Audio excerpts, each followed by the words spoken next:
Pemirsa, meski sudah melakukan vaksinasi COVID-19, masyarakat diharapkan tetap menerapkan protokol kesehatan secara ketat.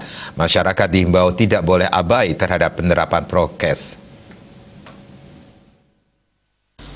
Masyarakat diharapkan pintar dalam merespon isu yang berkembang di masyarakat, terutama isu dalam mengambil sikap usai melakukan vaksinasi COVID-19.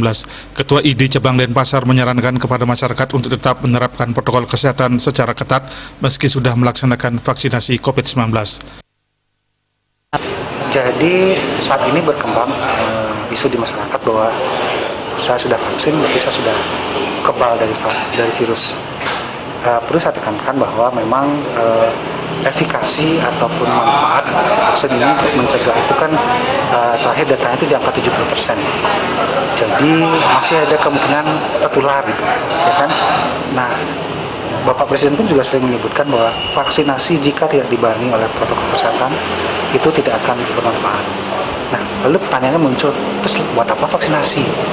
Nah, vaksinasi itu adalah salah satu upaya kita untuk menciptakan kekebalan imunitas. Jadi kan kekebalan komunitas, kekebalan imunitas. Jadi kita berharap dengan yang sudah tervaksinasi ini akan mengurangi risiko menularkan kepada yang belum. Manfaat vaksinasi selain mencegah, kemungkinan tertular masih ada jika tidak diimbangi dengan penerapan protokol kesehatan. Jadi bagi masyarakat ingat selalu menerapkan protokol kesehatan secara ketat dimanapun berada. Desa Aryani, Bali TV.